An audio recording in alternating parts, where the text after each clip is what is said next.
तो अपन पढ़ रहे थे हाइड्रोजन। हाइड्रोजन में कल देखे थे थोड़ा सा method of preparation of hydrogen. Method of preparation of hydrogen देखे थे। Yes sir. में अपन आगे बढ़ते हैं।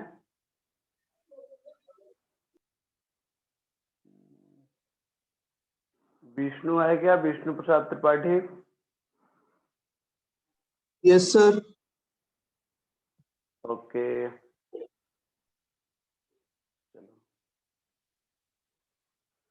हाँ भाई, तो अपन method of preparation of hydrogen की बात कर रहे थे ना।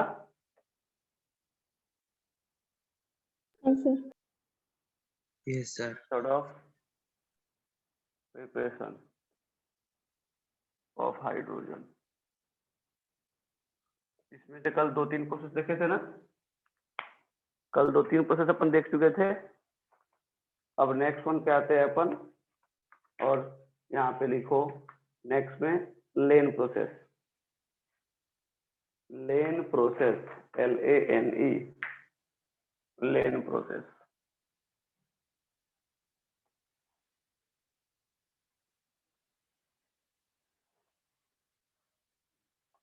लेन प्रोसेस, एक काम करो, मैं बोल रहा हूँ, तुम लिख लो 2-3 पॉइंट, मैं लिखते रह जाऊंगा, फिर तुम कॉपी करोगे, it will take more time. लेन प्रोसेस में देखो, ये सब कमर्शियल मेथड है।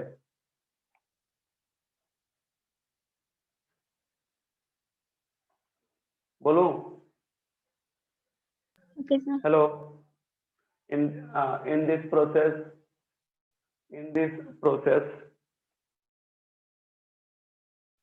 steam is passed through hot iron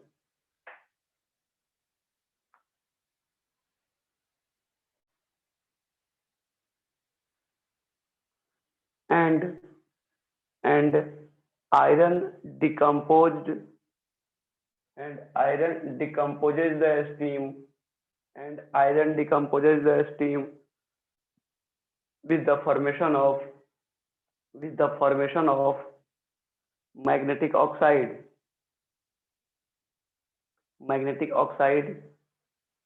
and hydrogen.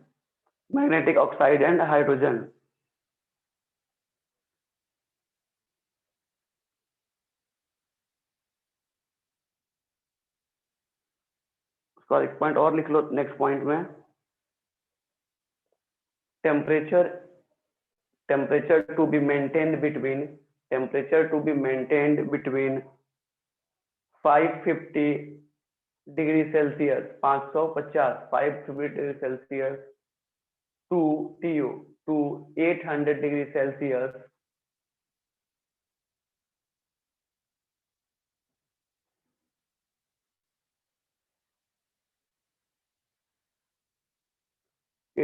Celsius, its reaction take up to 10 minutes. 10 minute हो गया, लिख लिए। देखो, तो आयरन को कहाँ ले रहे थे अपन? स्टीम के साथ। आयरन कहाँ था? स्टीम के साथ में ना।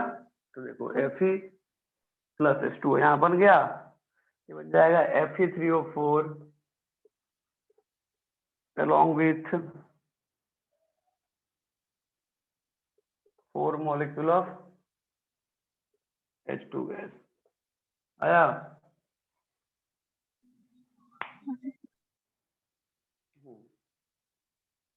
यही अपना मैग्नेटिक ऑक्साइड है ना, जो बोल रहा था मैं। मैग्नेटिक ऑक्साइड हो गया यहाँ से, अपन यहाँ से स्टीम दिए हैं, आयरन है हुआ।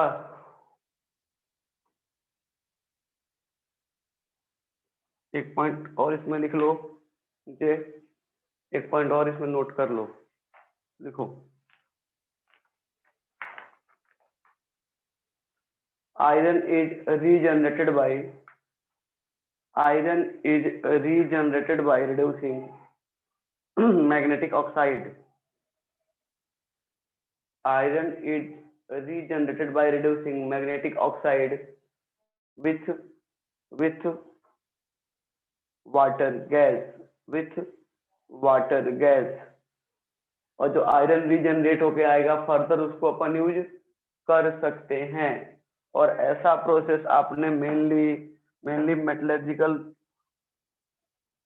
कंडीशन में देखते हैं अपन, जैसे कि अपने पास क्या है, Fe3O4 है ना, इस Fe3O4 को लो और साथ में यहाँ से तुम ले लो कार्बन मोनोऑक्साइड, तो यहाँ से क्या बन जाएगा, 3 molecule of Fe plus 4 molecule of CO2, 4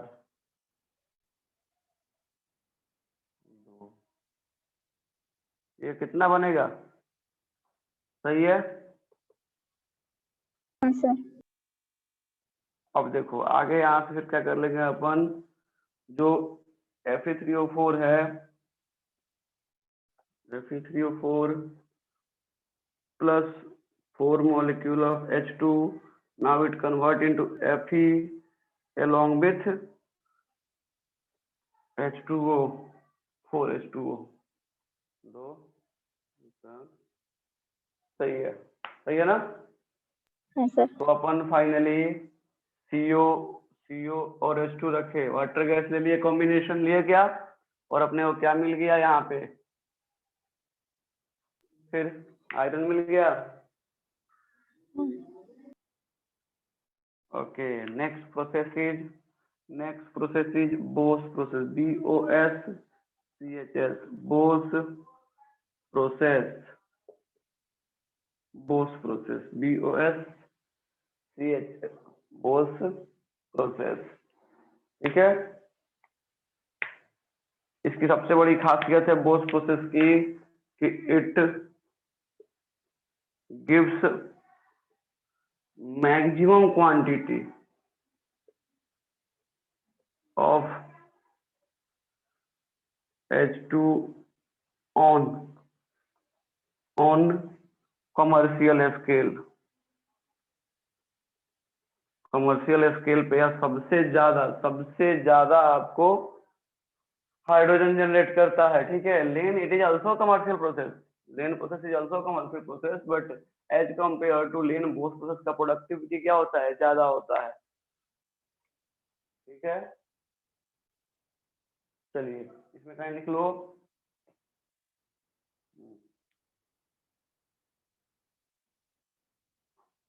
हो गया।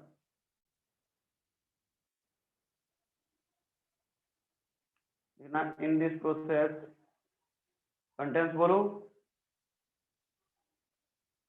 हेलो है, यस सर। छोटा सा बोर्ड है, लिखूंगा तुम लिखोगे, टाइम लगेगा, बोलते जा रहा हूँ, लिखो इसमें, in this process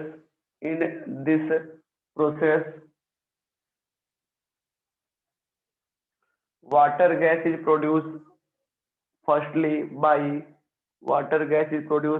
by passing steam over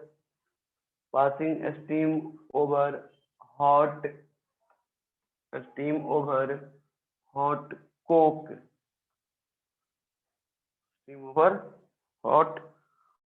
coke, ठीक है, हो गया। और hot coke at 1000 degree Celsius, that is, क्या लिख सकते हैं अपन यहाँ पे कि कोक हो गया और साथ में क्या हो गया, स्टीम, किस पे लेना है इसको, 1000 डिग्री सेल्सियस, या फिर बोल दो 12273 डिग्री, सॉरी फ़ारेनहाइट, हो गया। चलिए यहाँ से यह बन जाएगा CO प्लस H2, सेंटेंस पूरा हो गया, क्या सेंटेंस पूरा हो गया, हाँ सर। यहाँ पे निकल एज अ कैटलिस्ट लेते हैं, आगे लिखो, then water gas is mixed with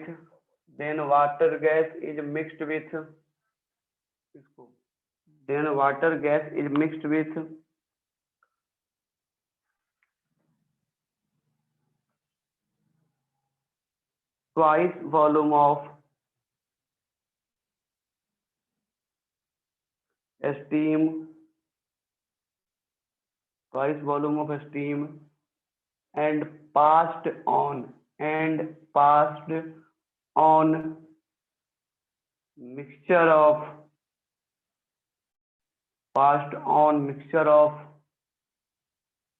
ferric oxide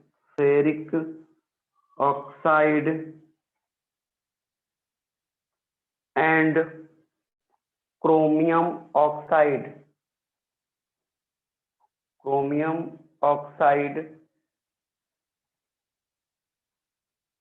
लिख लिए, heated at 500 degrees Celsius.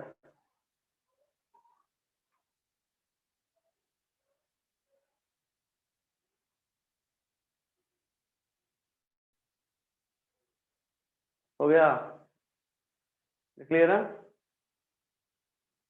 अब इसमें एक लाइन इसमें ऐड कर दो कि this mixture act as catalyst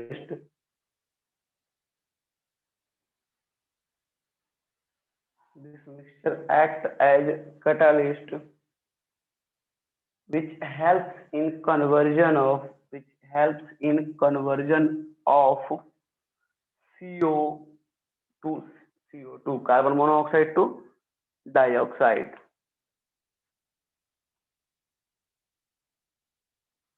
अब देखो यही था ना, H2 plus CO plus H2O, यहाँ पे अपना कैटालिस्ट लिए हैं अपन, क्या फेरिक ऑक्साइड ने यहाँ से, चलो मैं यहाँ पे अपन ले लेते हैं कैटालिस्ट जो है मिक्सचर फॉर्म में है, ठीक है। इसके लेने के बाद क्या बन गया यहाँ से CO2 प्लस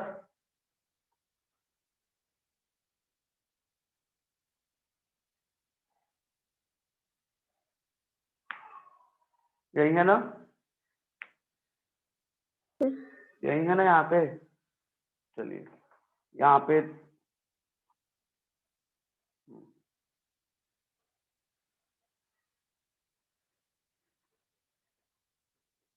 इतना स्टिमुली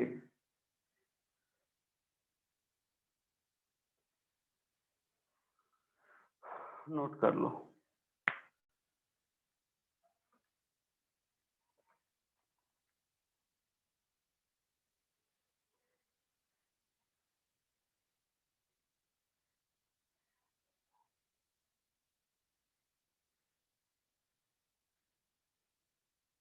हो गया,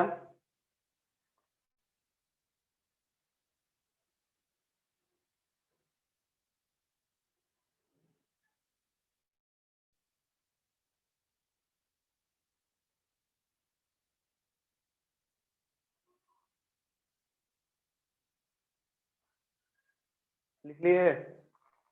हाँ चलिए आते हैं अपन physical property of hydrogen. Physical properties में बात करेंगे यहाँ पे कि पहला पॉइंट फिजिकल प्रॉपर्टी में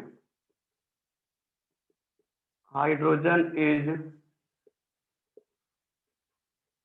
पता करना कि लाइटेस्ट होता है,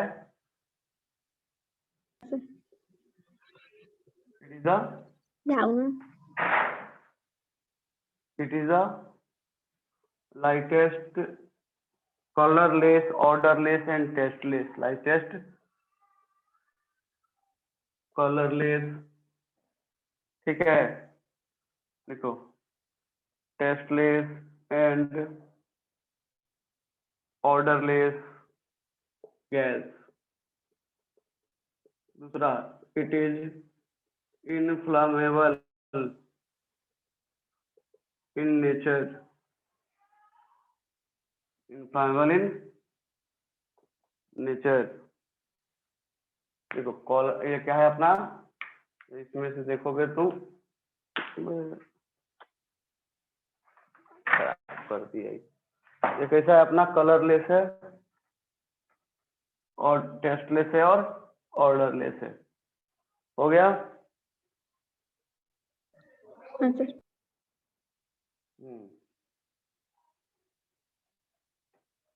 next, it is less reactive gas.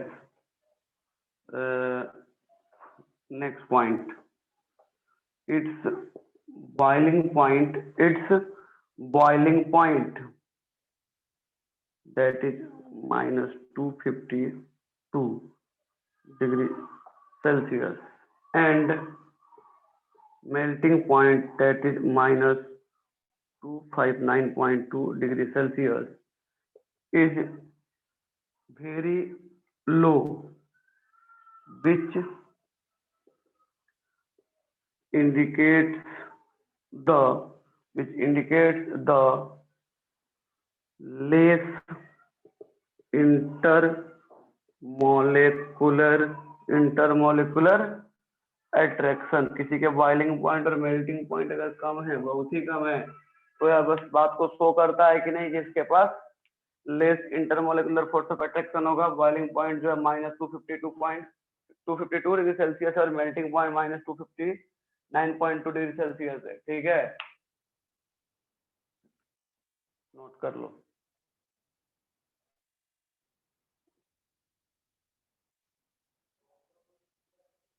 हो गया ना? हाँ सर। यस इसलिए सर। जो Yes. जो अपन लिखे थे यहाँ पे ना, जो कैटालिस्ट लिखे थे ना, वो अब मिक्सचर है। कैटालिस्ट जो है ना, मिक्सचर था ना, Fe2O3 प्लस Cr2O3 का मिक्सचर भाई। यहाँ पे रफ कर देते हैं ऊपर।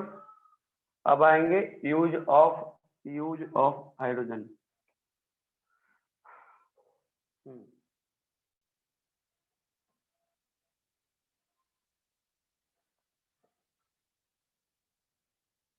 यूज पहला, फर्स्ट यूज लिखो in hydrogenation. First use,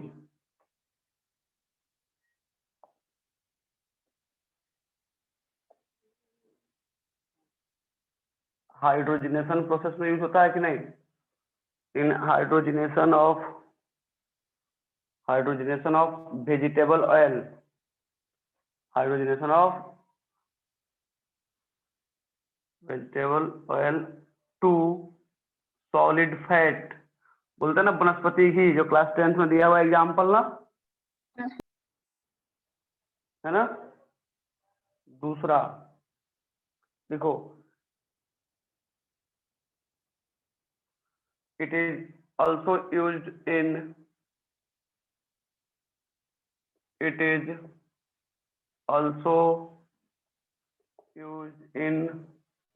oxyhydrogen torch, oxyhydrogen torch।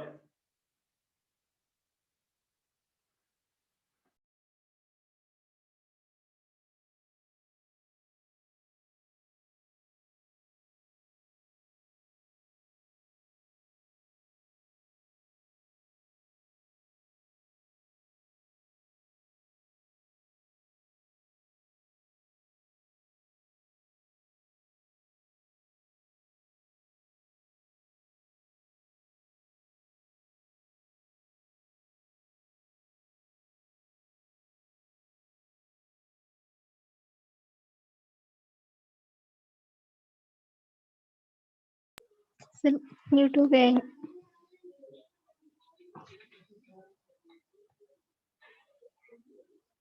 Sir आपका माइक म्यूट हो गया।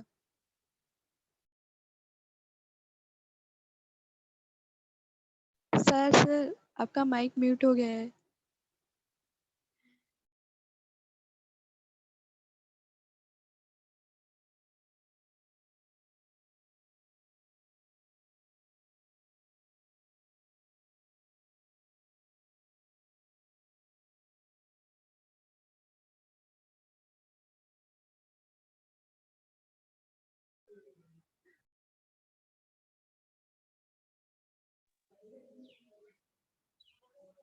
सर हेलो बेटा बीच में थोड़ा हाँ सर। घर से फोन आ गया था, तुम लिख लो उधर, वो थोड़ा घर से फोन आ गया था। ठीक है, चलिए। हाँ म्यूट हो गया था, अब म्यूट नहीं, अभी भी म्यूट है क्या? अब आई थिंक नहीं होगा। No sir. हाँ लिख लीजिए, it is used in the oxy hydrogen torch as well as atomic hydrogen torch for welding purpose.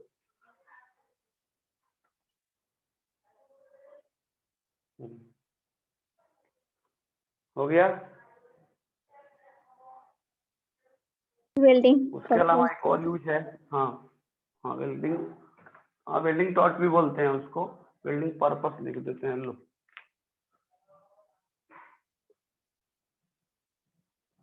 Next,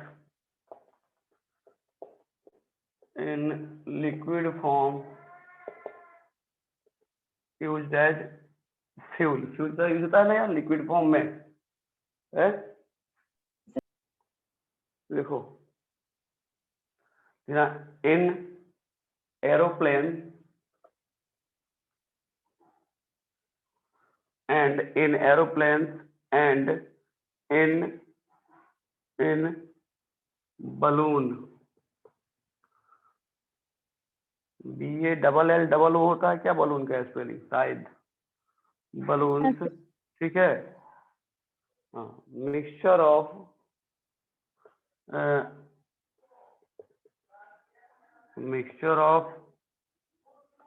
H2 and helium, H2 and helium is used। हाँ अगर एरोप्लेन में डलेगा तो ऑफ कोर्स क्या होगा, fuel के लिए ना।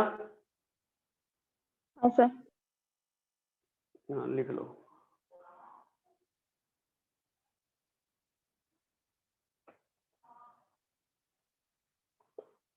हो गया। Yes sir. अच्छा एक टर्म सुनो, cryogenic fluid, cryogenic fluid, genic genic, genic temperature. हाँ liquid hydrogen is also used as cryogenic fluids। देखो जेनिक का मतलब होता है जनरेट करना, मालूम है ना हर जगह। हाँ सर। जेनिक का मतलब क्या होता है, जनरेट करना, प्रोड्यूस करना। क्रायोजेनिक मतलब टेम्परेचर प्रोड्यूसिंग, ब्रैकेट में टू प्रोड्यूस द टेम्परेचर, क्या बोलते हैं उसको, क्रायोजेनिक फ्लूइड। हो गया। ऊपर साफ करूँ थोड़ा सा। Okay sir. Yes sir. Satyajit है क्या, सत्यजीत पटनायक है?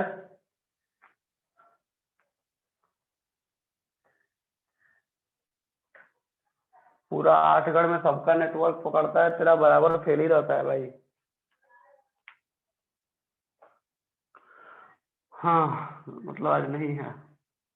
Different form of hydrogen, different form of hydrogen. तो ये डिफरेंट फॉर्म की अगर बात करें, थोड़ा सा रफ कर दूं क्या इसको, मैं लिखो फटाफट, तो रफ करना है, तेजी में लिखो, रफ कर दो इसको। Yes sir. Yes sir. हाँ, तो होता है दो टाइप का, एटॉमिक हाइड्रोजन होगा, ठीक है, और मॉलिक्यूलर हाइड्रोजन होगा। फर्दर एटॉमिक हाइड्रोजन 3 टाइप के होते हैं और मॉलिक्यूलर के 2 फॉर्म पाया जाता है, और फोर्थ पैरा बड़ा फेमस है यह। तो क्या बोलेंगे अपन यहाँ से कि एटॉमिक हाइड्रोजन, एक क्या होगा अपना एटॉमिक हाइड्रोजन, ठीक है, दूसरा होता है मॉलिक्यूलर हाइड्रोजन। अब एटॉमिक हाइड्रोजन जो है, एटॉमिक हाइड्रोजन है, यह फर्दर 3 टाइप का होता है और मॉलिक्यूलर के 2 फॉर्म पाए जाते हैं, ठीक है। एटॉमिक हाइड्रोजन यहाँ पे मॉलिक्यूलर दो होता है, ऑर्थो हाइड्रोजन,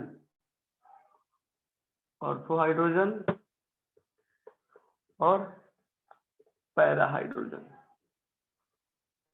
ठीक है, ऑर्थो और पैरा, यह 3 टाइप का होता है। Simple atomic hydrogen, simple atomic hydrogen हो गया, सिंपल एटॉमिक हाइड्रोजन। उसके अलावा नेसेंट हाइड्रोजन,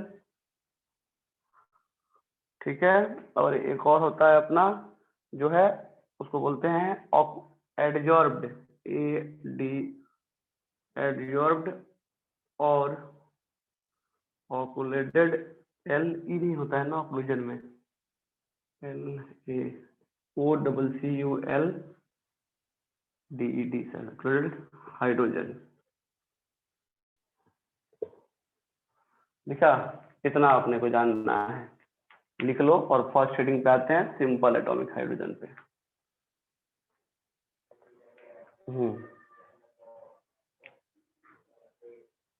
जगह होता तो मैं यहीं पे लिख देता, कहानी खत्म हो जाता इसका।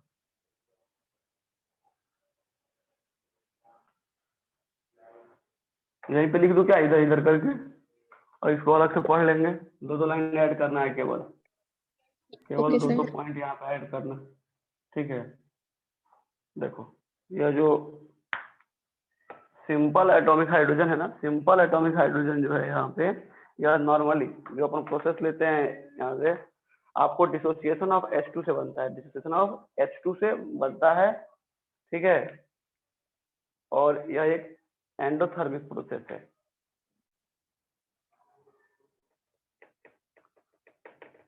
It is formed by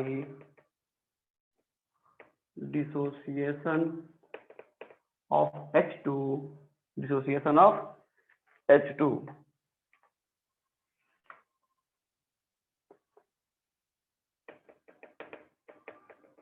which is endothermic process। लिख लो,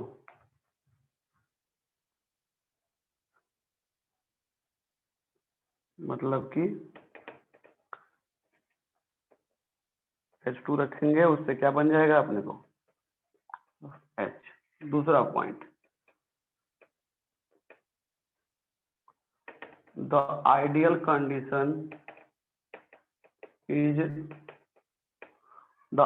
condition is low pressure and high temperature. दूसरा,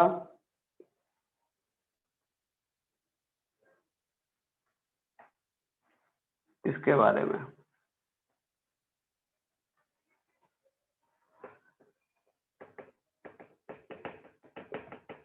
it is formed by a specific reaction, that is by acid, base and acid, base and water, like Zn plus H2SO4 gives ZnSO4 plus 2 molecule of nascent hydrogen, which is highly unstable. It convert into H2। यह highly unstable होता है, यही nascent है ना, हाँ sir. ये unstable होता है तो कहाँ कन्वर्ट हो जाता है, H2 में।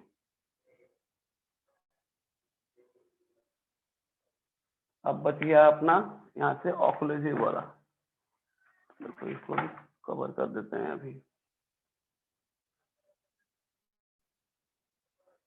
एक पॉइंट और लिखना है, मैं इससे रिलेटेड ऊपर लिख दूं, रफ करके लिख दूं।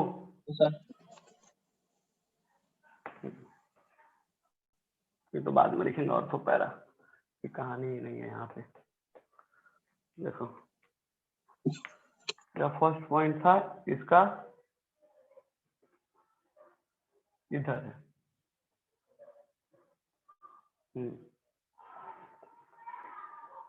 Simple atomic and nascent hydrogen is good reducing agent, ये गुड रिड्यूसिंग एजेंट, ठीक है। हो गया। अब इसको लिखना है तो मैं यहीं पे लिख दूंगा। इसको लिखना है, एक और मार्कर था अपने पास यार ब्लैक कलर का, दिख नहीं रहा है, तो मामला खत्म हो गया।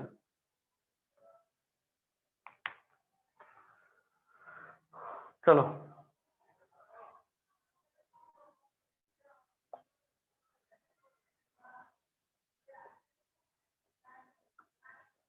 अपन FeCl3 दिए, साथ में लिए नेसेंट हाइड्रोजन, इसको या कन्वर्ट करेगा देगा FeCl2 और साथ में क्या बन जाएगा यहाँ से HCl ना, तो this is our nascent hydrogen, है ना। इसकी एक दिक्कत है, दिक्कत है कि बड़ा ही जबरदस्त एनर्जी कैरी करता है, इसके पास ऐसे नेसेंट मॉलिक्यूलर एनर्जी ज्यादा होगा। हो गया है। अब जो बात कर रहे हैं अपन एडजॉर्ब या ऑक्लूजन का, सिंपली हमारे पास एक मेटल, हमारे पास क्या है, एक मेटल है, और मेटल के ऊपर जो लेयर लगता है, मेटल के ऊपर जो लेयर लगेगा पार्टिकुलर किसी भी मेटल के ऊपर जो लेयर लगता है किसी भी गैस को, तो क्या बोलते हैं, एक्लूजन बोलते हैं ना, बोलते हैं क्या है। Hello yes sir. एक मिनट मैं रेड मार्कर लेके आ जाऊँ, लिखो तुम फटाक से, नोट करो।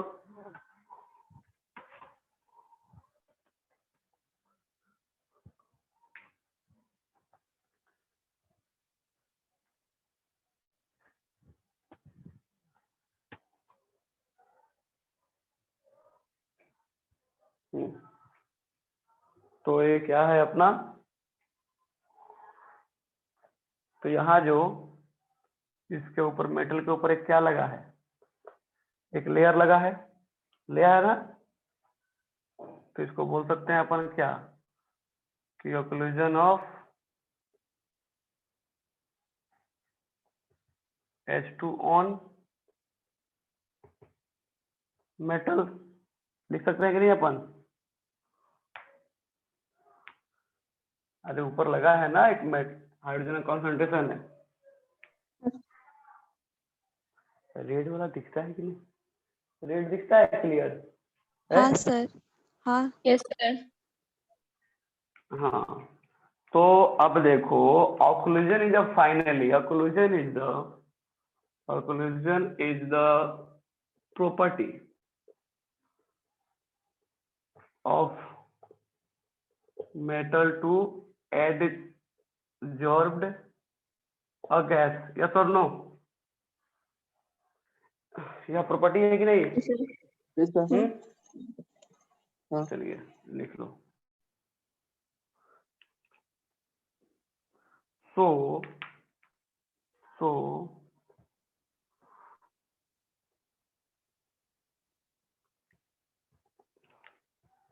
final point, oxylated hydrogen is a hydrogen adsorbed on a surface of metal, हो गया, यही है ना। चलिए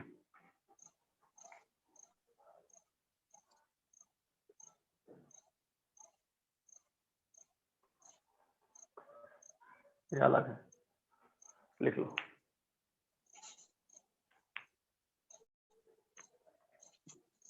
अब बारी मॉलिक्यूलर हाइड्रोजन का है, इसको रफ कर दूं मैं इधर,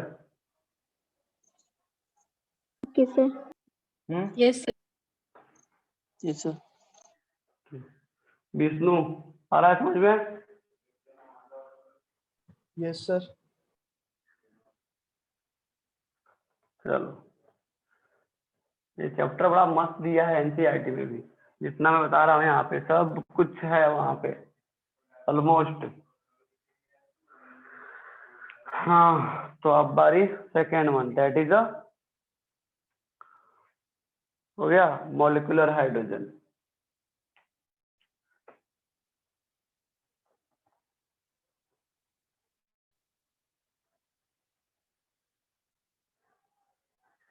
मॉलिक्यूलर हाइड्रोजन, ठीक है।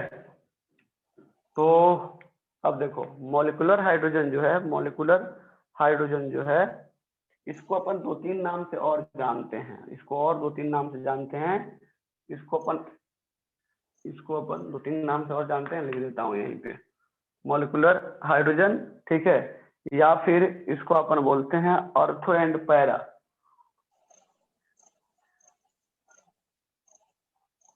या इसको अपन बोलते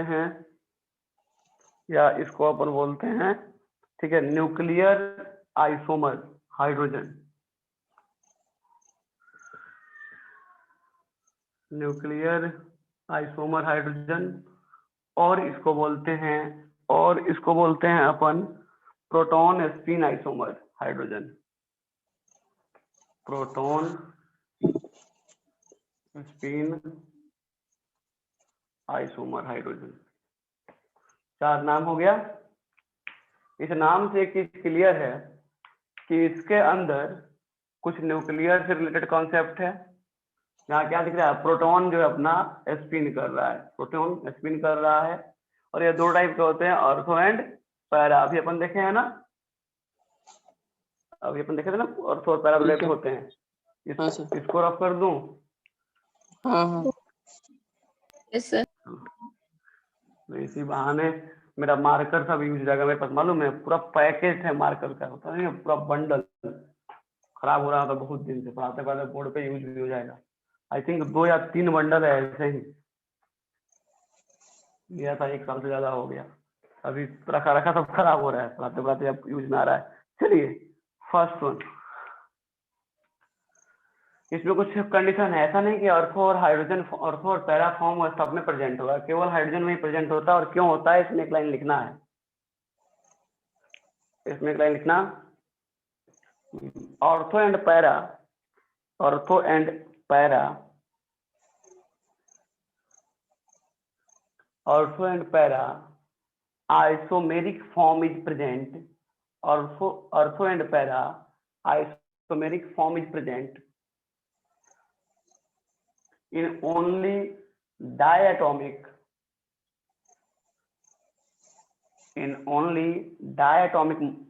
molecule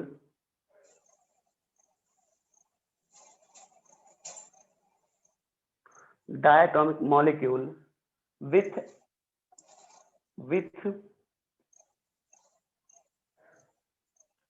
atomic number odd value, with atomic number odd value,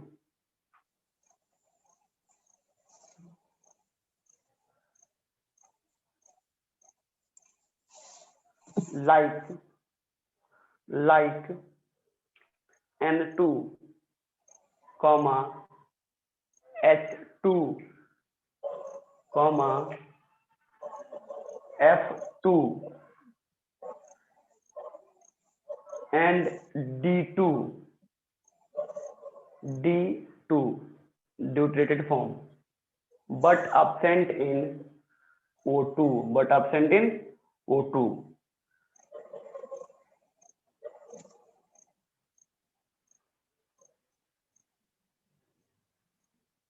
हो गया। हाँ सर।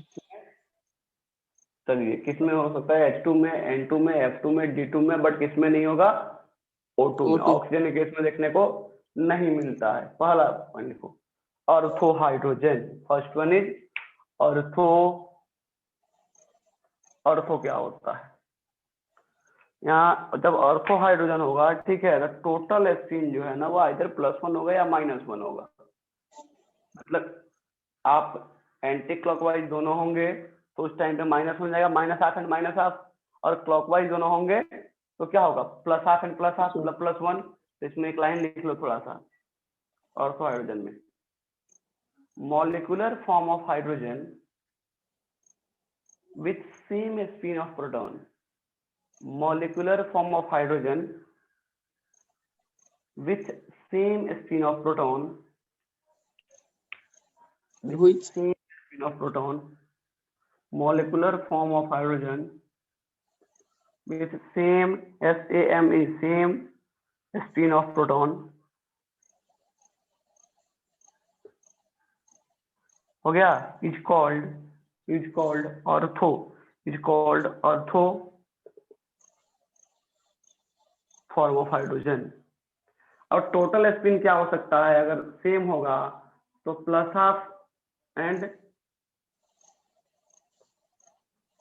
+1/2 यही होंगे ना भाई, +1/2 एंड +1/2 टोटल क्या हो जाएगा, +1, और क्या हो सकता है -1/2 और -1/2 क्या हो जाएंगे, -1, -1। यही होगा ना। हाँ लिख लो और लिखते रहो। एक बात समझा रहा हूँ, किसी को ऐसा लग रहा हो भाई इलेक्ट्रॉन केवल स्पिन करता है प्रोटॉन स्पिन नहीं करता है, ठीक है, तो बड़ा भयंकर वाला लग रहा है। ये बात सही है कि इलेक्ट्रॉन सर्कुलर मोशन करता है, आपको न्यूक्लियस के अराउंड घूमता है, लेकिन साथ में तुमने ये चीज भी पढ़ा होगा, डीशील्डिंग सुने हो ना, शील्डिंग सुने हो ना, हाँ। शील्डिंग का उल्टा डीशील्डिंग समझो। मतलब शील्डिंग में क्या होता है, इलेक्ट्रॉन आके न्यूक्लियस को कवर करता है, यस और नो, अरे कवर करता है ना। जब डीशील्डिंग होगा तो इलेक्ट्रॉन भागेगा, इलेक्ट्रॉन जब भागता है तो आपका न्यूक्लियस जो है, न्यूक्लियस जिसमें प्रोटॉन रखा हुआ और न्यूट्रॉन है, चार्ज बॉडी कौन सा है, न्यूक्लियस है, न्यूक्लियस में सॉरी प्रोटॉन है। अब प्रोटॉन जो है जैसे इलेक्ट्रॉन भागता है, इलेक्ट्रॉन जिस टाइम पे हट रहा है उस टाइम को बोलेंगे अपन डीशील्डिंग। क्या बोलेंगे, डीशील्डिंग, हट गया है ना, यहाँ से डीशील्डिंग होता है ना, शील्डिंग डीशील्ड हट रहा है। अच्छा, जैसे ही डीशील्ड होता है उस टाइम पे अबाउट 1.4 टेस्ला के मैग्नेटिक फील्ड से अगर स्ट्राइक करोगे, 1.4 टेस्ला का मैग्नेटिक फील्ड अगर स्ट्राइक करोगे तो मालूम चलता है कि अपना जो प्रोटॉन है ना, प्रोटॉन स्पिन करना शुरू कर दिया, प्रोटॉन भाई घूमना शुरू कर दिए, ठीक है। तो इस कहानी को अपन न्यूक्लियर मैग्नेटिक रेजोनेंस बोलते हैं, क्योंकि इनके घूमने से न्यूक्लियस घुमा, इसी कारण वहां मैग्नेटिक फील्ड लगा, और इसके रोटेट होने से वहां से रेडियो वेव जनरेट होता है, ठीक है। और उसी रेडियो वेव को अपन अलग अलग फ्रीक्वेंसी रेंज पे हर्ट्ज में क्लासिफाई कर देते हैं, और उसको यूज करते हुए अपन एफएम रेडियो सुनते हो ना, या पार्टिकुलर जो सिग्नल का डिस्ट्रीब्यूशन होता है किया जाता है, सुने हो कि नहीं, एफएम सुनते हो, दिया जाता है ना हर्ट्ज पे। तो जब डीशील्ड होगा, जब आपका जो एटम है वो डीशील्ड होगा, तो उस टाइम पे अबाउट 1.4 टेस्ला के मैग्नेटिक फील्ड को लाके अगर मैग्नेटिक फील्ड से स्ट्राइक कराएंगे एटम के ऊपर, तो मालूम चला प्रोटॉन अपना क्या करने लगा, प्रोटॉन स्पिन करने लगा, और इसके स्पिन होने से अप्लाइड मैग्नेटिक फील्ड और स्पिन के कारण जो निकलेंगे रेडिएशन, दोनों मैच करेंगे, जिसको मैच करते हैं उसको बोलते हैं रेजोनेंस। क्या बोलते हैं उसको, रेजोनेंस। और वहां से रेडियो वेव निकलेगा, जिसको अपन यूज करते हैं एफएम में। जब बहुत सारे इसके यूज है, पुराने टाइम पे सुनते थे ना 2G 3G 4G है ना, 2G मतलब नेटवर्क के लिए, वहां भी ये बहुत हेल्प करता था। चलिए अपने काम पे आते हैं। तो किसी को कंफ्यूज नहीं होना है, जो लोग फर्स्ट टाइम पढ़ रहे होंगे कि सर तो प्रोटॉन को घुमा दिए, मैं नहीं घुमाया हूँ, ये खुद घूमता है, ऐसे घूमता है, हो गया। दूसरा पैरा हाइड्रोजन उल्टा लिख देना है। पैरा हाइड्रोजन में तो क्या होगा, अभी और आपने क्या लिखा था, molecular form of hydrogen with same spin ना।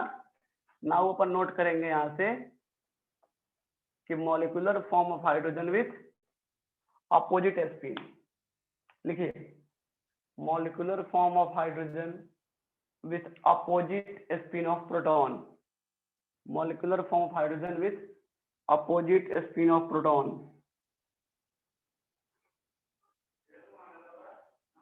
देख भाई मॉलिक्यूलर फॉर्म में तो H2 होगा ना, तो एक H और दूसरा H, ठीक है।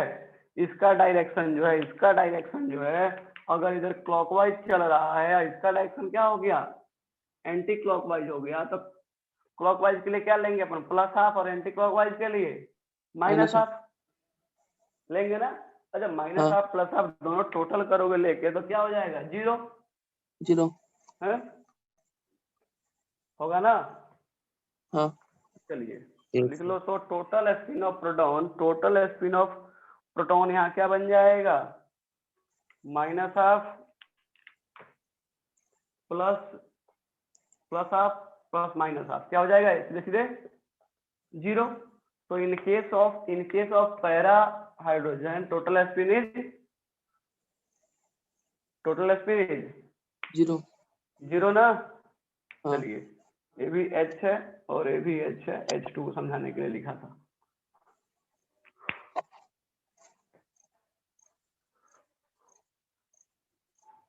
इसको रफ कर दूं? Yes sir.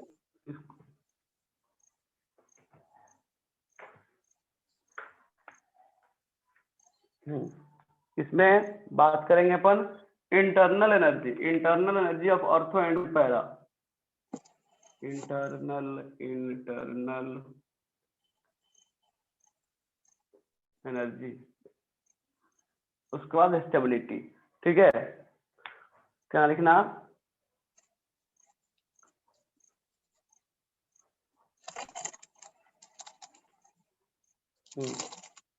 इंटरनल एनर्जी में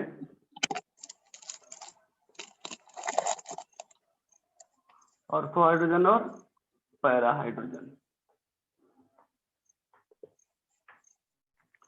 तो यहाँ क्या देखने को मिलता है कि नॉर्मली जो है इंटरनल एनर्जी जो है ऑर्थो हाइड्रोजन का ज्यादा होता है पैरा से, ऑर्थो हाइड्रोजन का ज्यादा होता है पैरा से, देखो ठीक है।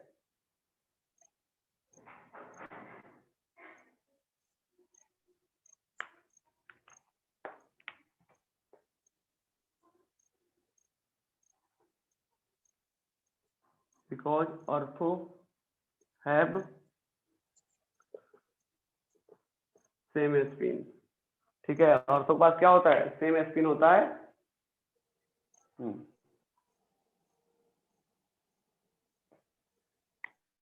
अब किसी बात अगर सेम स्पिन है तो उसका रिपल्सन ज्यादा होगा या कम होगा, ज्यादा।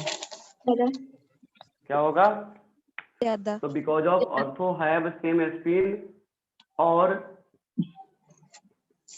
ग्रेटर रिपल्सन हो जाएगा, ग्रेटर रिपल्सन लिख लो।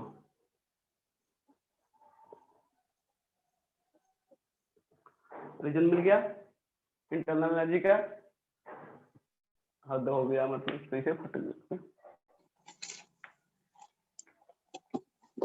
अपना श्री राम मंडप पे कुछ बोर्ड है, आप अगर यहाँ हाथ रखे तो पक्का कट जाओगे, ऐसे ऐसे निकला हुआ है उसमें छोटे छोटे, उस टाइप का मेरा भी बोर्ड बन रहा है। ये खूनखारी बोर्ड हो गया ये, लिखो फटाक से।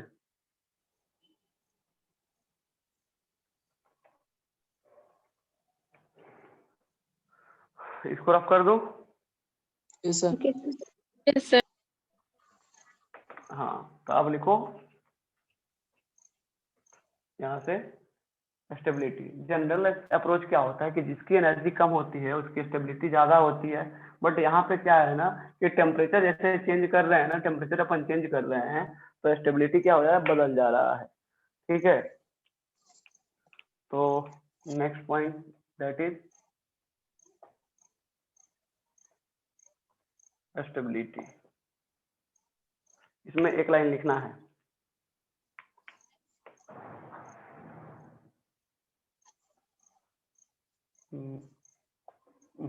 गड़बड़ा जाएगा, ऐसे लिखने दो, यह पैरा है और दिख रहा है ना सबको। तुम लिखो स्टेबिलिटी में एक पॉइंट लिखो, बोलूं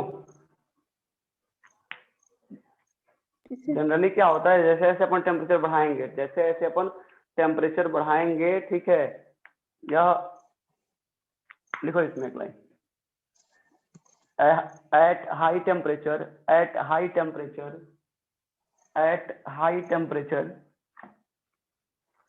ortho is more stable than para, ortho is more stable than para, but at low temperature para is more stable than ortho, para is more stable than ortho। मतलब आपके पास अगर पैरा हाइड्रोजन है और यहाँ पे temperature बढ़ाया जाए तो क्या बन जाएगा ऑर्थो, और अगर टेम्परेचर कम किया जाए, हो गया ना, यही है ना, मिटाओ इसको, हाँ सर। थोड़ा सा और एक लाइन और लिख लो, इसका रीजन एक लाइन और लिख लो, रीजन कोई है, हाँ रीजन देखो ये क्या है ना कि बढ़ते बढ़ते तक पॉसिबल है कि 100% तक 100% तक पैरा पॉसिबल है, ठीक है, 100% तक पैरा पॉसिबल है, बट 100% तक, ठीक है, ऑर्थो पॉसिबल नहीं है, खासकर हाई टेम्परेचर पे, ठीक है, वह एटॉमिक फॉर्म में कन्वर्ट हो जाता है, क्योंकि वह एटॉमिक फॉर्म में कन्वर्ट हो जाता है। यहाँ पे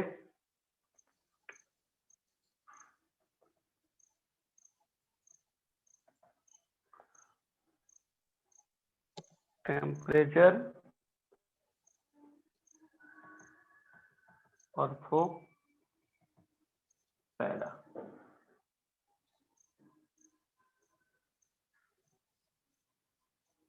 अगर टेम्परेचर को अपन कम रखते हैं लाइक 298 केल्विन, ठीक है, तो यहाँ पे ऑर्थो जो है वह 75% और पैरा 25% होता है। अगर यह बढ़ा दोगे आप तो बढ़े, सॉरी, अगर कम कर दोगे और कम कर, बस लाइट ही कट गया भाई, रुको थोड़ा उसको खोलने दो, दिख नहीं रहा होगा ना, दिख तो नहीं रहा होगा, दिख रहा है सर। खोलने दो, दिख रहा है, हाँ अब बताओ, और हाँ सर दिख रहा है। दिख रहा होगा ना, हाँ चलिए तो लिख लो, तो अर्थ हो जाएगा 0% और ये हो जाएगा 100%।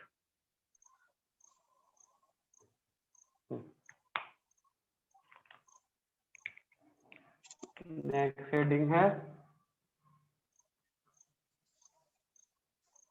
Isotopic effect.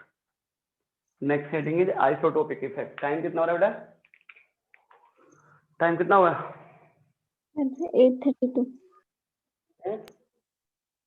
8:30 हो गया? हाँ हाँ ओह माय गॉड, बड़ा स्लो पढ़ रहे हैं अपन आज। रुको अभी खींचते हैं इनको थोड़ा तेज करके। आइसोटोपिक इफेक्ट, ठीक है, आइसोटोपिक इफेक्ट उनके लिए पॉसिबल है जिसके पास मास का डिफरेंस ज्यादा हो। मास का डिफरेंस ज्यादा होगा वहीं आइसोटोपिक इफेक्ट देखने को मिलेगा। हाइड्रोजन के 3 फॉर्म पाए जाते हैं, एच, डी और टी। एच, डी और टी, तीनों में मास क्या होता है? Just double and triple. 1 से 2 क्या हो गया? डबल, और 1 से 3 क्या हो गया? ट्रिपल ना है। तो आइसोटोपिक इफेक्ट में पाया जाएगा जहाँ मास डिफरेंस क्या हो? ज्यादा हो, मैक्सिमम मास डिफरेंस हो, वहां पे आइसोटोपिक इफेक्ट अप्लाई होता है। यहाँ तक लिख लिए हो ना, इसमें एक लाइन लिखना है आइसोटोपिक इफेक्ट। और ध्यान रहे आइसोटोपिक इफेक्ट में जो एप्लीकेशन होते हैं वह आइसोटोपिक इफेक्ट नहीं माने जाते हैं। इस आइसोटोपिक इफेक्ट के थ्रू चेंज देखने को मिलेंगे फिजिकल प्रॉपर्टी में और केमिकल प्रॉपर्टी में। मैक्सिमम चेंज जो है फिजिकल प्रॉपर्टी में होता है और मिनिमम चेंज जो है केमिकल प्रॉपर्टी में होगा। और केमिकल प्रॉपर्टी में specially rate of reaction alter होता है, जबकि फिजिकल प्रॉपर्टी में melting point, boiling point, density ये सब इजीली अफेक्ट हो जाते हैं। ठीक है, तो इसमें एक लाइन लिखो आइसोटोपिक इफेक्ट में, आइसोटोपिक इफेक्ट लिखना, the effect which change the effect which change physical property और ब्रैकेट में melting point, boiling point, density, which change physical property bracket में melting point, boiling point and density. हो गया? हो गया? हाँ हाँ, which change physical property bracket में melting point, boiling point, density and chemical property, और इसको ब्रैकेट में rate of reaction, specially rate of reaction को ही चेंज करता है।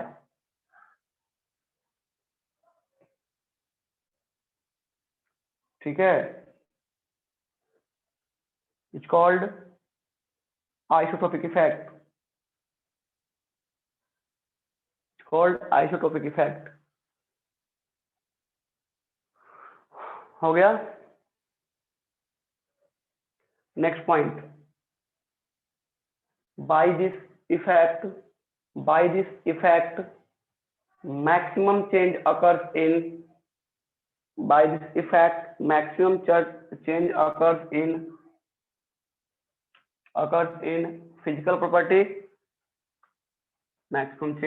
in physical property, चलिए अब थोड़ा यहां से आते हैं। ठीक है, हाँ, इसमें एक पॉइंट और चाहो तो नोट कर लो।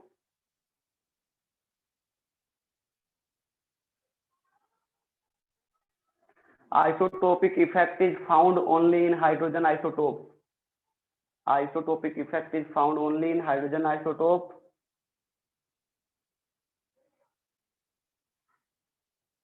because maximum mass difference is present. Because maximum mass difference is present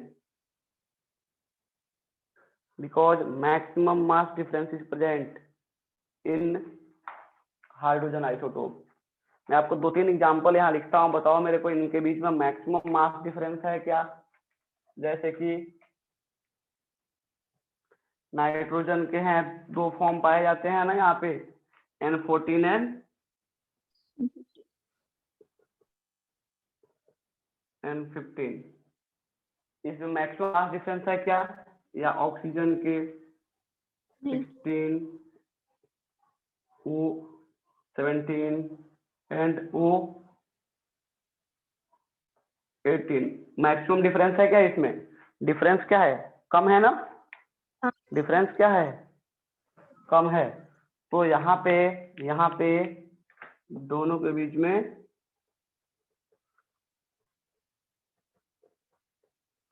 isotopic effect नहीं होगा। बता अपन बात करें यहाँ से, बात करें हाइड्रोजन का। ठीक है, तो यहाँ देखो H1 दिख रहा है ना क्लियर? हाँ, लो लाइट आ गया। ठीक है, उसके अलावा अब देखो यहाँ, पहले इसको लिख लो, इसको मैं रफ करूंगा फिर नीचे लिखते हुए आऊंगा। हो गया? लिख लिए? Yes sir. अब Yes, sir. H11, H12 और H13 हुआ ना? अब बताओ 1 से 2 डबल है और 1 से 3 ट्रिपल है ना, है कि हाँ। नहीं? हाँ। तो यहाँ जो है ट्रिपल मास डिफरेंस है और यहाँ पे डबल है, इस कारण यहाँ पे अपने को आइसोटोपिक इफेक्ट अप्लाई होगा।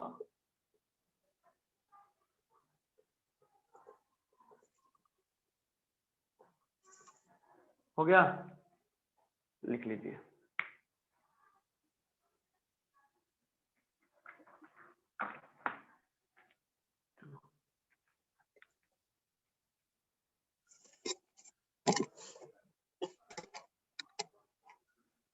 रफ कर दो। हाँ Yes, sir. एक बात बताया जाता है कि आइसोटोपिक इफेक्ट का जो एप्लीकेशन है, जो इसके एप्लीकेशन है ना, ठीक है,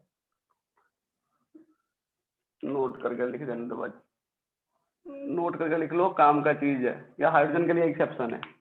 application of isotope, application of isotopes is not English की बात लग रहा था आइसोटोपिक इफेक्ट, एप्लीकेशन जो है, application of isotope is not isotopic effect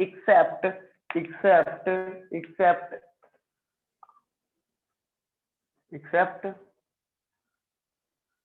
hydrogen. मतलब हाइड्रोजन का जो एप्लीकेशन है ना, हाइड्रोजन का जो एप्लीकेशन है ना, ठीक है, एप्लीकेशन जो है वो भी आइसोटोपिक इफेक्ट में काउंट हो जाएगा। जनरली क्या होता है कि application of isotope is not the isotopic effect but except hydrogen, hydrogen का एप्लीकेशन भी क्या काउंट होगा, आइसोटोपिक इफेक्ट में। समझे? हाँ, अब कुछ ले लो example of isotopic effect. Hello, आ रहा है वीडियो? हाँ, हाँ sir. सर। हाँ सर। हाँ, चलिए। मुझे कल के क्लास से ज्यादा कंफर्ट लग रहा है अभी। कल तो आप मतलब फिक्स हो, उससे बढ़िया यहाँ ही फिक्स रहो। एटलीस्ट ब्लूटूथ कंफर्टेबल है ना, बड़ा वाले माइक से। वो 4 साल में फर्स्ट टाइम यूज किया था मैं उसको, सब। हाँ, तो एग्जाम्पल ऑफ आइसोटोपिक इफेक्ट। चलिए, इसमें जैसे अपन जानते हैं कि CH4 के साथ Cl2 को रिएक्ट कराएंगे, CH4 के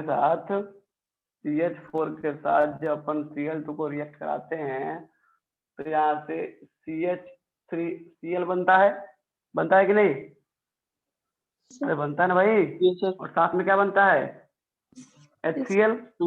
इसका जो रिएक्शन होता है, अगर आपको याद हो तो फास्ट रिएक्शन होता है, because example of free radical halogenation reaction है क्या है? Sir.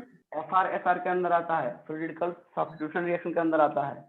अगर वही रिएक्शन आप करा रहे हो CD4 में, H डाल दिया, क्या लिया है, डी ना, plus Cl2, this also form CD3Cl along with क्या बनेगा यहाँ से, DCl, बट यह क्या होगा, स्लो होगा। अब देखो केमिकल रिएक्शन में एक हो रहा है फास्ट और दूसरा हो रहा है स्लो। यहाँ पे रेट ऑफ रिएक्शन बदल गया क्या, रेट ऑफ रिएक्शन बदल गया कि नहीं? हाँ हाँ ये सर। बिकॉज बॉन्ड एनर्जी ज्यादा किसका होगा, बॉन्ड एनर्जी है CH ऑफ और CD इज ग्रेटर देन और लेस देन, क्या C से D का ग्रेटर होगा या लेस होगा, C से S के कंपेयर में। D अगर लेस रिएक्टिव है तो अनडाउटेडली इसका बॉन्ड एनर्जी क्या होगा, ग्रेटर। ज्यादा होगा ना, ग्रेटर होगा, CD is more than CH। चलिए, कहने का मतलब है कि bond energy inversely proportional to rate of reaction होता है। बॉन्ड एनर्जी जो है ना, इनवर्सली प्रोपोर्शनल क्या होता है, रेट ऑफ रिएक्शन। कोई नया चीज नहीं है, इसको यहाँ से कनेक्ट कर सकते हैं। हो गया? Yes, sir. चलिए, अब हेडिंग हाइड्राइड। 840 हो गया क्या? हाँ, 843. 45 हो गया, रफ कर दो। हाँ सर। तो अब बारी हाइड्राइड की। आज शाम को तो इनको निपटा ही दूंगा। मेरे पास अगर डेटा रहा तो पक्का मैं तुमको शाम को क्लास लूंगा, क्योंकि रात को 3 बजे तक वेब सीरीज देख रहा था, डेटा खत्म ना हो गया हो। मेरा तो पक्का क्लास लूंगा इवनिंग में 4 से 5, जितना देर चले। हो गया? तो बात कर रहे हैं अपन next topic, that is hydride.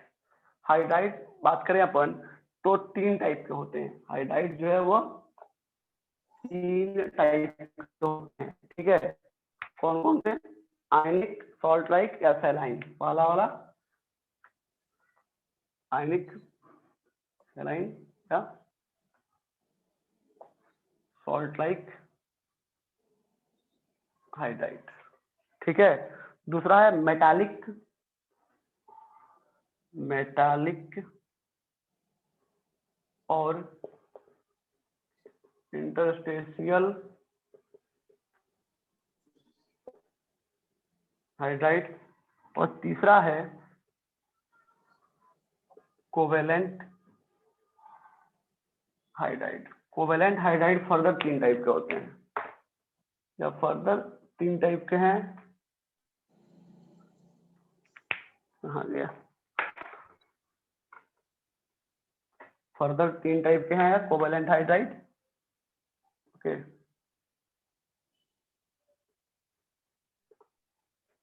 देखो इसमें फर्स्ट वन है, इसको बोलते हैं electron deficient. Electron double F होता है क्या? डेफिशिएंट हाइड्राइड, मतलब यह ग्रुप 13 के हाइड्राइड है भाई, ग्रुप 13 के हाइड्राइड है। दूसरा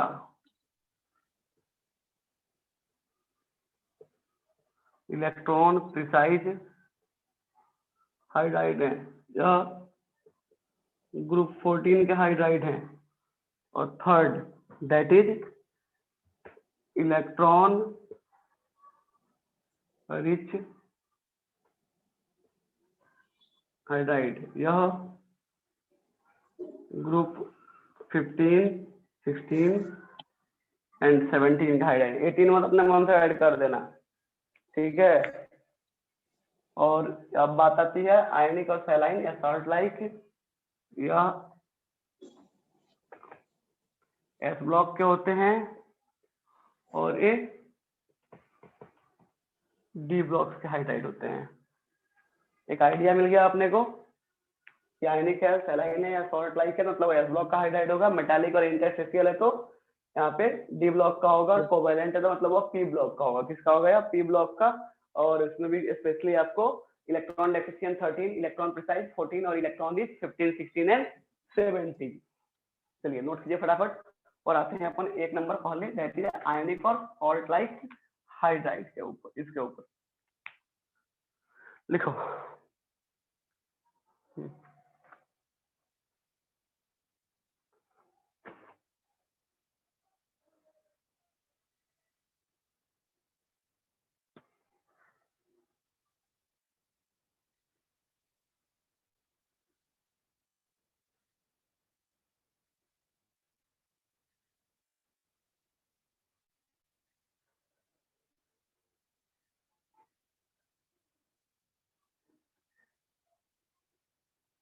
हो गया? हाँ सर। तो सर पहला Yes, पॉइंट sir. लिखो, पहला इसमें फर्स्ट पॉइंट लिखो, these are the compound of hydrogen with these are the compound of hydrogen with s block element. These are the compound of hydrogen with s block element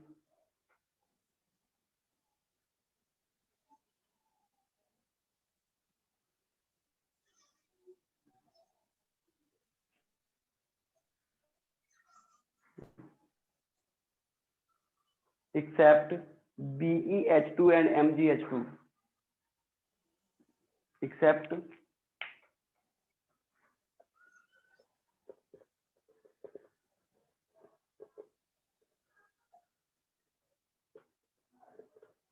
BH2 और MgH2 क्या होता है? Covalent. आगे लिख लो, because BH2 and MgH2 are covalent. और covalent वाला कभी आयनिक हो सकता है क्या? है? कोवेलेंट वाला कभी आयनिक हो सकता है क्या जी में? लिखो। और इतना ही नहीं, हिल गया क्या अभी?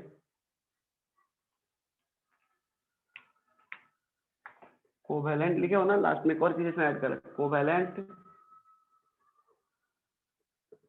पॉलीमेरिक हाइड्राइड, मतलब इससे पॉलीमर बनना पॉसिबल है। ठीक है, BH2 and MgH2 covalent polymeric hydride.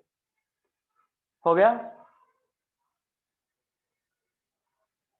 Yes, sir. Next लिखो, structure of these hydrides are similar to, structure of these hydrides are similar to, structure of these hydrides are similar to rock salt, so they are also known as salt like hydride, so they are also known as salt like hydride।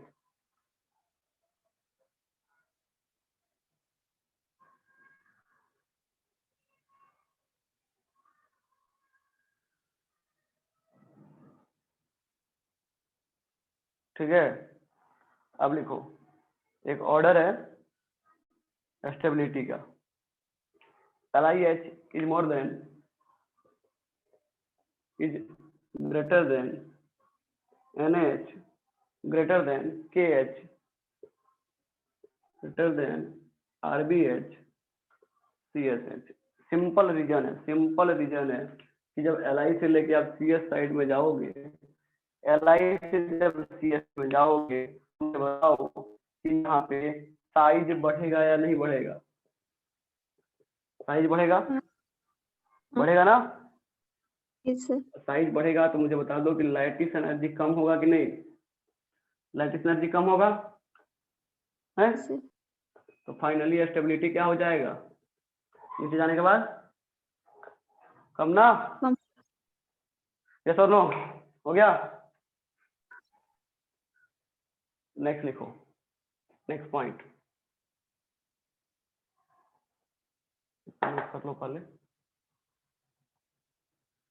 हाँ, हो गया? बोले? Yes, sir. On hydrolysis of or electrolysis of this hydride, on electrolysis of this hydride, on electrolysis of this hydride, hydrogen is liberated at, hydrogen is liberated at, कहाँ मिलेगा? Anode पे, cathode पे? कहाँ मिलेगा ये? Yes, sir. Anode, liberated at anode. ठीक है,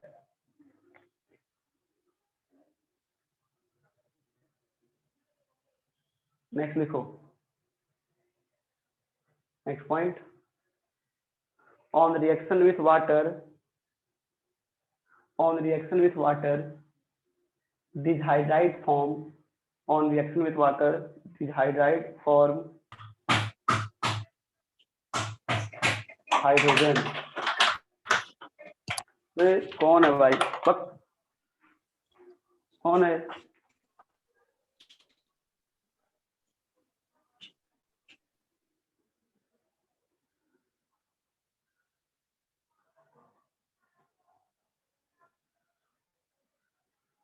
कौन हल्ला कर रहा था? हो गया?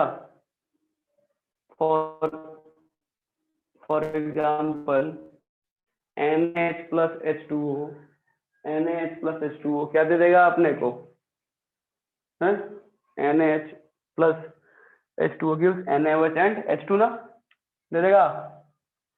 Yes, sir. चलिए नेक्स्ट पॉइंट लिखो यहाँ पे।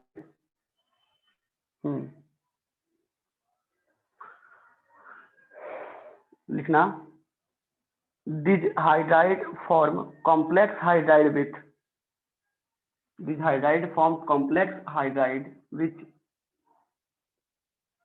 these hydride form complex hydride which is good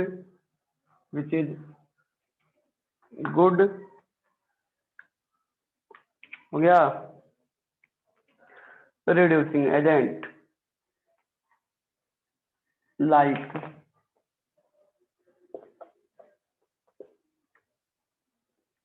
देखो 4 मॉलिक्यूलर LiH प्लस AlCl3 क्या बन जाएगा ये LiLH 4 हो जाएगा यहाँ से LiLH 4 साथ में क्या बन जाएगा यहाँ से साथ में क्या निकल जाएगा क्या निकलेगा LiCl ना बाइलेंस है क्या है यह बाइलेंस है क्या नहीं कितने होंगे यहाँ पे हो गया अब हाँ सर चलिए क्या बोलते हैं इसको लिथियम एल्युमिनियम हाइड्राइड बड़ा जबरदस्त चीज है ना रिड्यूसिंग एजेंट है कि नहीं ये हाँ ऐसे सर ही यहाँ से और क्या बन सकता है NaBH4 बनता है ना यहाँ से और ये भी रिड्यूसिंग एजेंट है कि नहीं यस सर है लिख लो ये दोनों तगड़े वाले रिड्यूसिंग एजेंट है पूरी केमिस्ट्री को कंट्रोल करके रखते हैं यह खासकर रिड्यूसिंग के तौर पे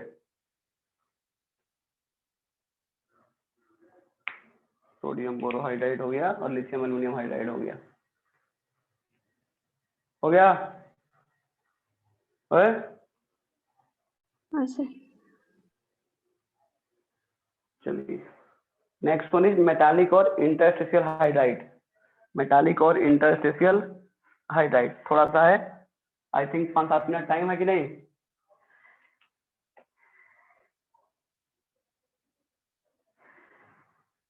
टाइम है 5 मिनट 5 मिनट अरे हाँ तो लिखो नेक्स्ट वन है इंटरस्टिशियल और metallic hydride and these are the compound of hydrogen with D and F block element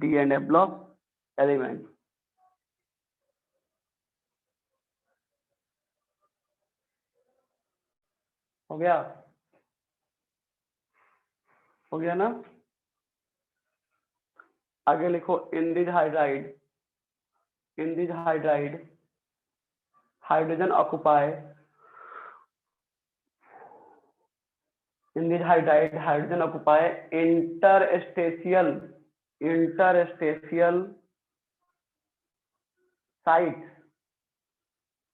interstitial sites present in metallic lattice interstitial site present in metallic lattice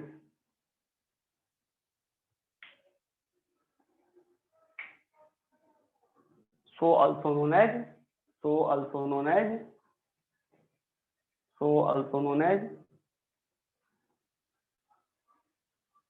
interstitial hydride हो गया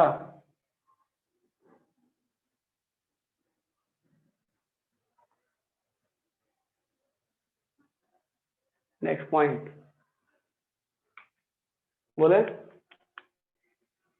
yes sir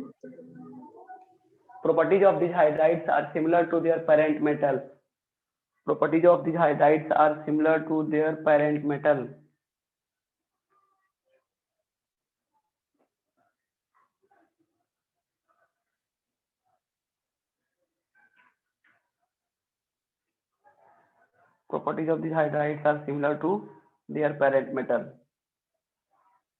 that's why they are metallic hydride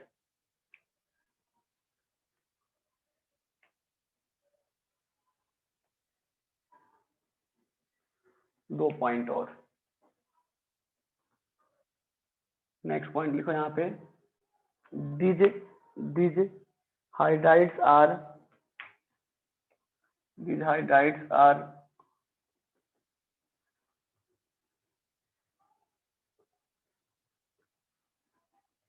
non stoichiometric in nature, non stoichiometric in nature, इसका मतलब क्या होता है? That is having variable composition, having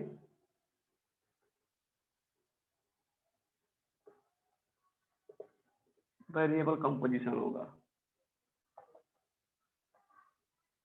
ठीक है, लिख लो यहाँ पे। त्रिकोणियम है एच एक्स और x 1.3 से लेके 1.6 नहीं 1.75। अगर यहाँ पे होल नंबर रेशियो नहीं होगा तो क्या मानेंगे उसको? नॉन स्टोइकोमेट्रिक ना। अगर होल नंबर रेशियो नहीं है तो क्या मानेंगे उसको? नॉन स्टोइकोमेट्रिक मानते हैं कि नहीं? हाँ सर। वैसे ही अगर बात करें कहते होता है एच एक्स इक्वल टू 1.8 से लेके यहाँ पे 2 तक रहता है, 1.8 से लेके 2 के बीच में। Last and important hydride gap सुने हो ना? लिख लो metals of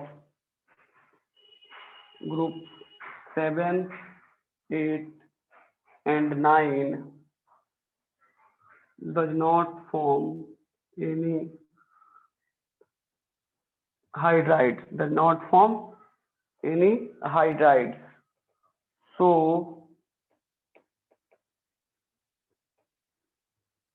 particular part of periodic table is known as hydride gap। क्या बोलते हैं इसको? हाइड्राइड गैप बोलते हैं। कौन कौन से हैं? 8, 9 और 10। ग्रुप 8, 9, 10 क्या हाइड्रोजन डज नॉट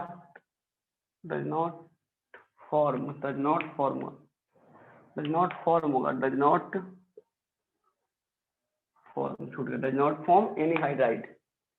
हो गया, does not form any hydride. So particular part of periodic table is known as hydride gap. हो गया? हाँ,